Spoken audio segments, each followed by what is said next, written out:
All right. Hey, everyone. I'm Frank from Bayview Entertainment. Today is Joshua Nelson from Psychotherapy. And I actually got a chance to watch the movie, so I was like highly entertained. We watched it here at work. So Thank tell you. me more about you. I mean, I obviously only know the stuff that I learned from IMDb. So please. Okay. So I started acting about 150 years ago, or so it seems. And I went to the High School of Performing Arts, and right from there, I started to be a working actor. I did a television show, I did a soap opera.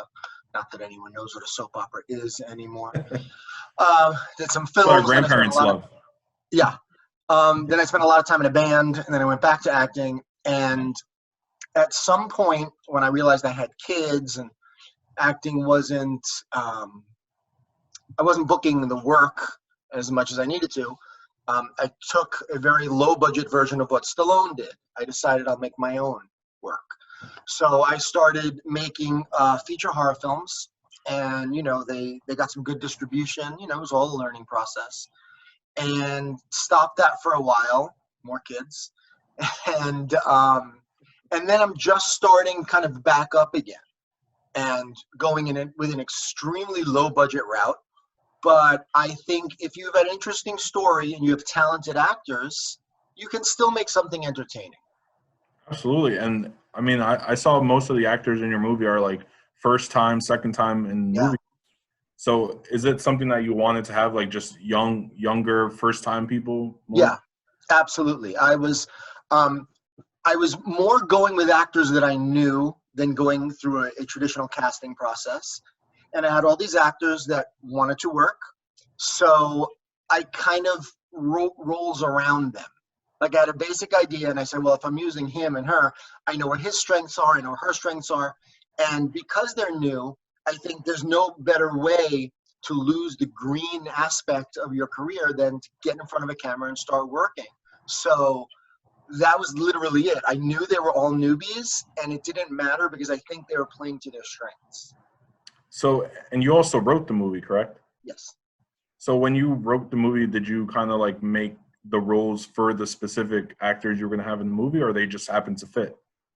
Mm, in all honesty, when you don't have the financial means or time to go through a full casting process and make a film in a more traditional way, you have to sort of adapt.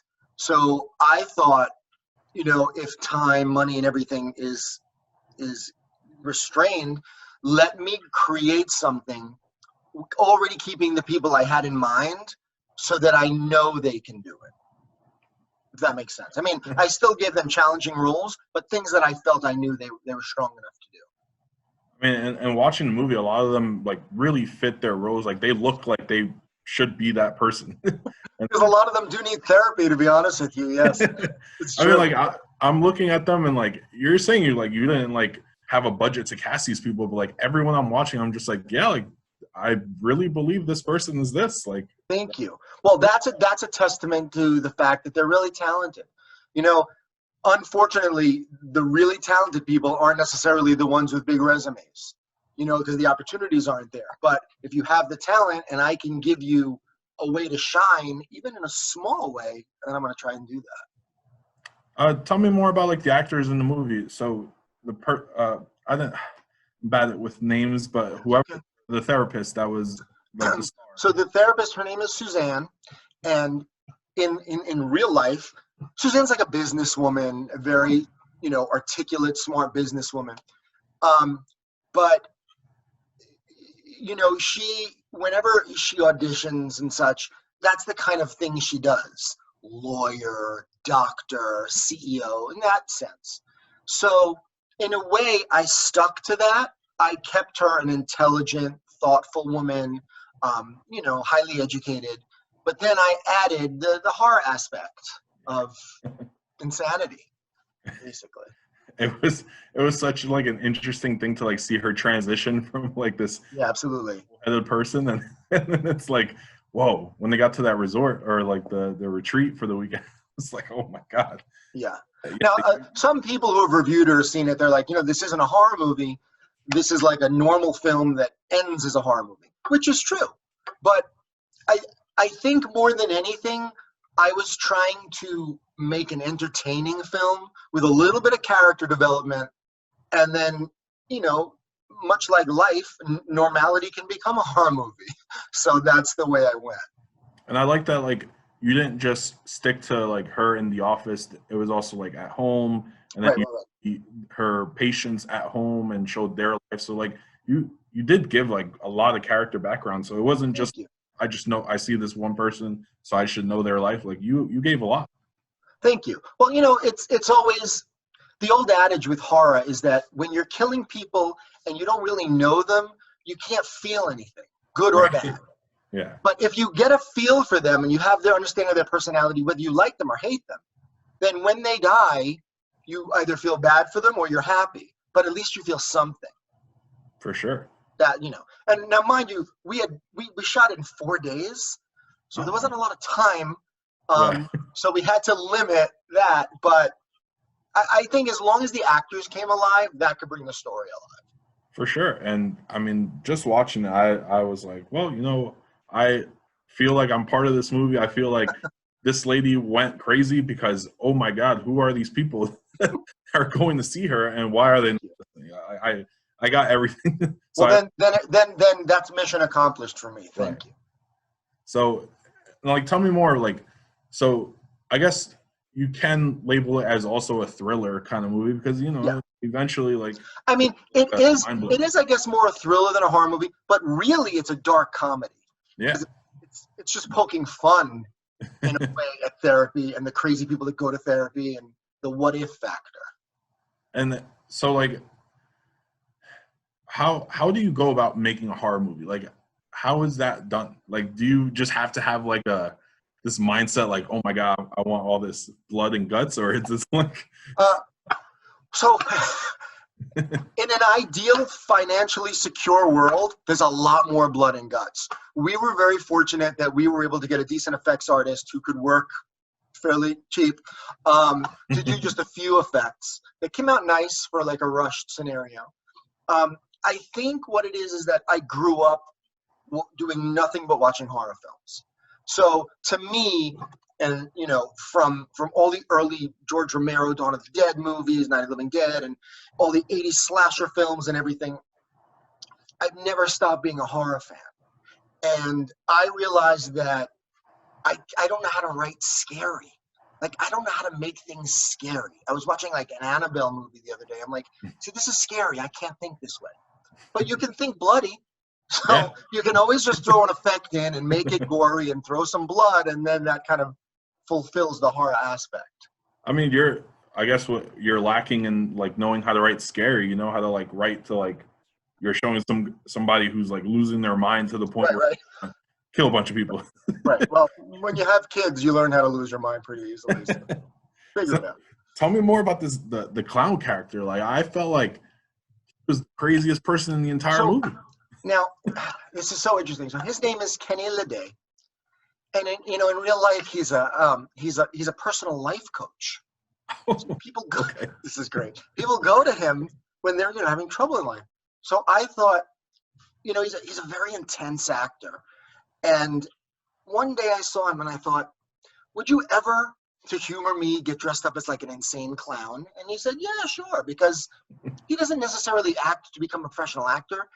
He acts because he had some clients that were actors, and he likes to know what he's talking about in order to help people, which I think is wonderful. So as soon as I saw him acting like a little crazy, I just thought, how could I not make him this like person who thinks he's a clown Yeah. and then dress him as the clown? And again, it was really, you know, budget makeup and costume, but he was such a nut that it worked. It just worked. Yeah, it was Yeah, I feel literally, I that. saw him and I said, I wonder if he'd be willing to be a crazy clown. Yeah, and that was it. It worked. It worked real well. So Thank I wanted to ask one thing because I saw it on your IMDb page and I had to ask. you. This is about your grandpa. Like so he's the inspiration for Rocky So, Balboa. so my grandfather, his name was Al Braverman. He was in the boxing business in the early '70s, and he actually started Don King in boxing. and then they all worked together.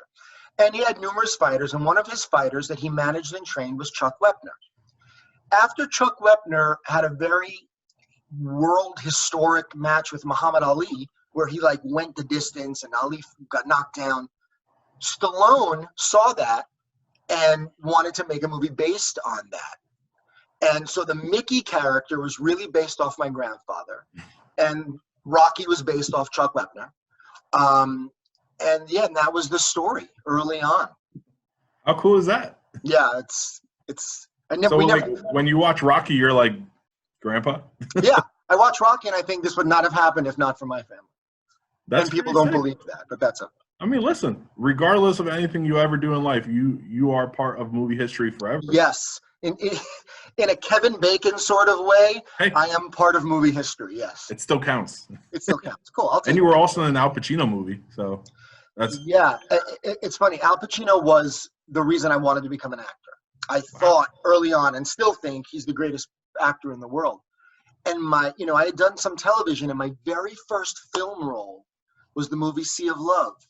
And they said, okay, and you'll be working with Al in the scene. And I didn't believe it because it's too bizarre that the person who influences you is the first person you work with. And it was crazy. He's this little man with so much presence that like I couldn't breathe next to him. But that's such a cool thing that you got to like work with the person that inspired you that year. Yeah, absolutely. Wow. So absolutely. I mean, obviously that made you want to stay in the movie industry for the rest of your life, obviously. Well, yeah. Yeah, I mean, I wish I could have been doing more films with him. That would have been nice. But sure. Yeah, it was a wonderful experience for sure. Tell me more about this band that you were in. So we, I wanted to see if I had a photo of it. I was in a band called New York's Finest. And what we did was we all had really long hair and we all dressed as cops. Let me just give me 1 second. Let me see if I can get it.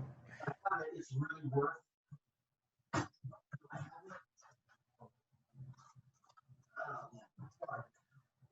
My wife likes me to hide those things. So we dressed as police officers. So, it looked kind of like Chippendales, but we were a heavy metal band. And that was kind of our gimmick because we wanted to be Kiss, but we didn't want to rip off Kiss. So we thought, well, we'll dress up in a different way. And I sang bass, and I played bass and I sang. And, we did that for like 12 years in the late 80s to mid 90s or late 90s until heavy metal kind of just went away. Did you guys tour at all, or it was like... No, we were very local, and, every time that we started to maybe get a deal going, somebody got arrogant, and the band broke up, and then the band got back together, and the band broke up. It was very Spinal Tap in that way. And then finally, it was like, it's 2002. I don't think anyone's doing this shit anymore, so let's not do the band. So, but I still miss it. Maybe it was like the universe telling you need to be in movies. So. Yeah, or that I wasn't that good as a musician. Maybe it was that too. You never know. So what are things that we can look forward to in the future? Like, what do you have any projects coming up? Yeah, so we're working on a new horror feature now. Still low budget, but it's more traditional horror than Psychotherapy is. Okay. It's called, if I can't even pronounce it, I just love the title, but I can't pronounce it. It's called like Triophilia. And it basically means the fear of threes. People who have a fear of things happening in threes. And it's stolen from like the creep show type of movies where they're little vignettes all based around one topic. And so we're going to be working on that shortly. And then, ideally I'll be submitting it to Bayview and hopefully they'll be interested. Because it should be better. I'm looking forward to watching it. Are you going to do the kind of thing where like some directors keep the same kind of cast and like change roles up type of thing, or these are going to be different people? Yes, there will be new people, and then there will be people from the old that I've been working with. Like there are several people from Psychotherapy in it playing different types of roles, and then there's new blood I'm bringing in as well. That's awesome. And I like that, because is one thing I've known from working with a lot of actors. When you have an actor who you trust, not just talent-wise and emotionally, but like that they're going to show up, they're going to learn their lines, you want to stick with them. Because I've dealt with a lot of actors that I would never work with again. Yeah. I mean it. when you're on a low budget and you have a very tight time frame to get something done, you want people you rely on. That's great. And plus, like, if you're a fan and you get used to like a certain like actor and you know that Joshua Nelson's going to have them in the movie, you can keep watching Joshua Nelson movies. Sure. Well, yeah, I hope so. Let's hope That's you're awesome. right. All right. Thank you so much for joining us today. My pleasure. I do have to get back to work.